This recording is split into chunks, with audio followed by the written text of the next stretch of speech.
बारी हेरिहाल्नु भयो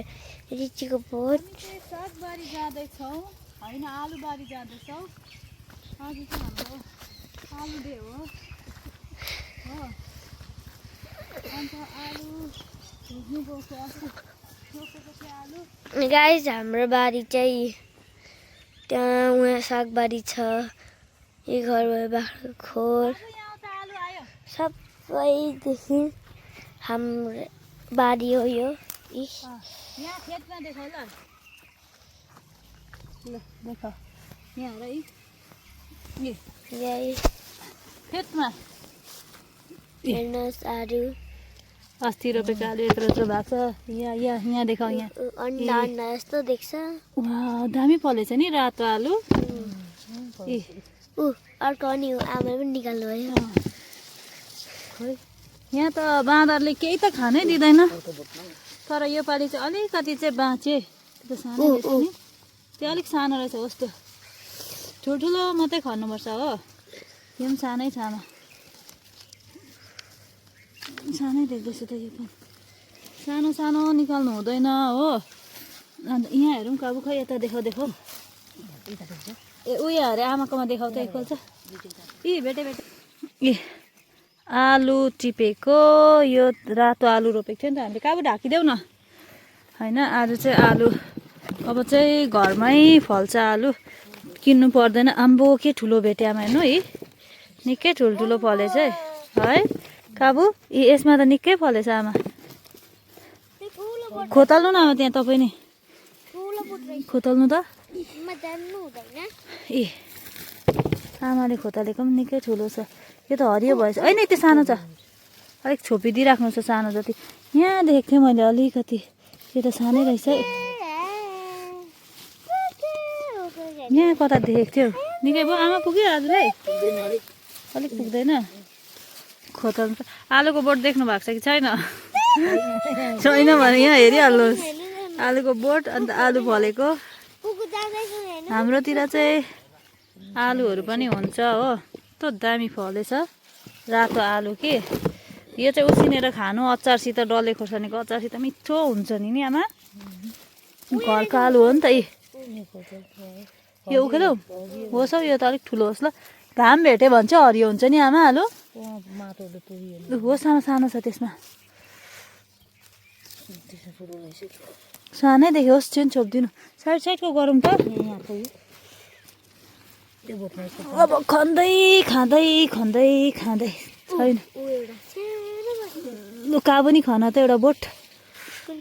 पर्ख म तिमीलाई देखाइन्छ साइडमा आऊ आमा साइडमा खन्नुपर्छ होला हौ चापाती खनेर हुँदैन लु यहाँ एउटा खन त आमाले पनि खन्नु हुँदैछ लु यहाँ हाम्रो काव्य शर्माले खन्नु हुँदैछ साइडबाट खोताल्नुपर्छ खै लु ए त्यो त सागको बोट हौ यो त लुडे साग पो खनिरहेको रहेछ आलु भनेर त लुडे साग खनिरहेको छ है यो यो यो यो यो लुडे साग हो ल मेरो ज्याकेट लाएको छ आज चाहिँ भेट्यो काबुले मारे लड्यो यसरी खन्नुपर्छ वरिपरि भेट्यो भेट्यो भेट्यो भेट्यो भेट्यो आमा भेट्यो गाइस एकदम ठुलो छ होला गाइस 3 केजी आम्बो आमा साँच्ची नै ठुलो भेटेछ ला साँच्ची नै ठुलो भेटेछ हामीले भन्दा सबैभन्दा ठुलो उयो हो आलु भेट्ने अहिलेसम्म देख्नु भयो होला नि है गाबु अब यो छोपिदेऊ अर्को बोट खोज्नुपर्छ अलिकति अझै आमाले नि भेट्नु चाहिँ निकै भएछ लु खोज अर्को एउटा खोज भयो आमा अब 1-2 अरे लु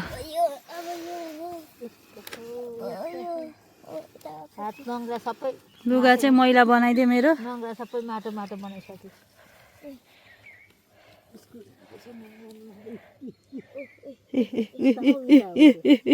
भन्दैछ हो कत्रो भेटेछ 5 केजीको छ काबु निकै ठुल्ठुलो भेट्यो त काबुले भयो होला हौ आमा आजलाई पुग्छ यति आजलाई पुग्छ र उहाँले खोज्नु भएको सबैभन्दा ठुलो आलु यही हो आलु खोज्ने चाहिँ मिठै हुन्छ नि त त्यत्रो पनि दाँत झरेको मान्छेले आलु कसरी खान्छ आज पिँडालु छैन एक दुईवटा पिँडालु पनि खानौँ न यो डल्लै आलु रोपेको हामीले डल्लै आलु रोपेको हो यता मुला यता बिटरुट हो अब जानुपर्छ ब्रोकोली फुलकोपी रायो साग पनि छ कोही बेला चाहिन्छ भन्नु है पिँडालु यहाँ रहेछ नि आमा यो आमा पिँडालु हातले ट्राई गरौँ न छ त आमा पर्खिन न तपाईँ सबै नखचाउनु न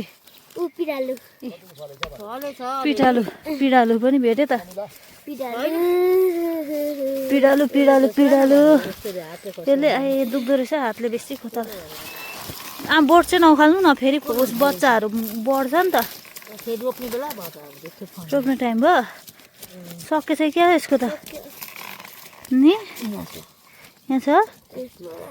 जरा रहेछ यहाँ हेरौँ न यहाँ चाहिँ सुलीको मल भएर बेसी फल्यो कि क्या कुखुराको सुली हो र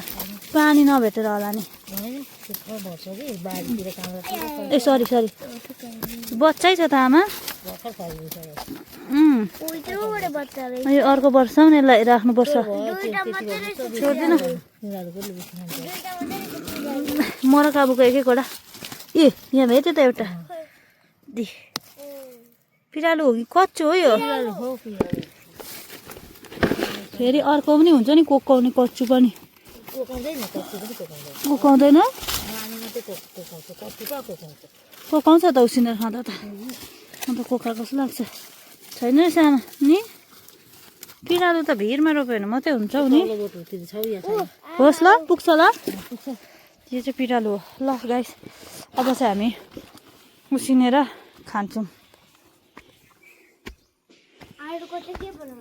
आलु उसिनेर खाने नि धुन्छु पहिला यसमा पानी आउँदैन नि खोइमा भित्र त आउँछ नि तँ त काबु पक्र त सट्टै पानी खोलेपछि गाइस है त्यसरी धुनु पर्ने हुन्छ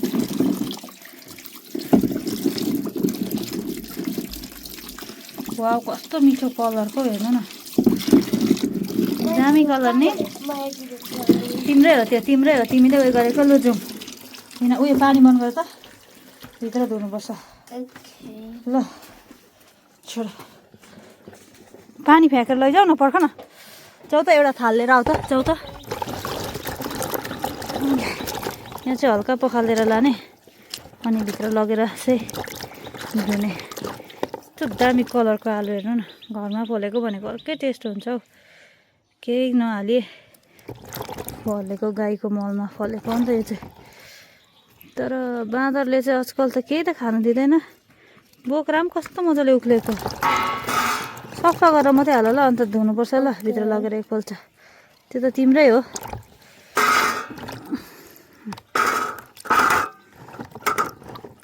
बिस्तारै त्यो बोक्रा उखेको नि के भएको होइन बोक्रा इजिली उकिन्छ नि त यस्तो हुन्छ नि त घरको आलु चाहिँ त्यो अस्ति त बेच्नु लाग्थ्यो हाम्रै घरमा छ भनेर नकिनेको यत्रो कसले ल्याएको भैयाले दादा आउँछ नि ल भयो यो पानी फ्याँक्दियो यति भयो हाम्रो चाहिँ आजको आलु र पिँडालु यो चाहिँ अब उसिनेर डल्ले खोर्सानीसित खाने होइन काबु आलु दुईटा आलु छ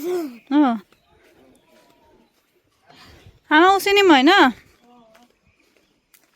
बोक्रा उखालेर बोक्रा उखाल्नु पर्दैन आफै उक्लिहाल्छ नि अब बसाउँ कुकरमा बसाउँछ ओके त्यहाँ अहिले पाकेपछि देखाउँछु ल बाई बाई हाम्रो आलु पनि उसिनेर रेडी भइसक्यो आलु र के अरे पिँडालु अन्त यो धनियाँको अचार अन्त आलु तास्यो च्वाप्पा चोप्यो अचारमा ख्वाप्प खायो घरको आलु त मजा अर्कै हुन्छ उसिनेर खानुको है काबु अन्त अब म नि खान्छु ल देखाइदेऊ त पर्ख त ल घरको आलु हल्का तास्यो होइन यसरी बोक्रा सलसल आइहाल्छ तास्यो उता गरे हाँचीहरू मार्छु नि अहिले सबको धनियाँको अचारमा चुप्यो खप्पा खायो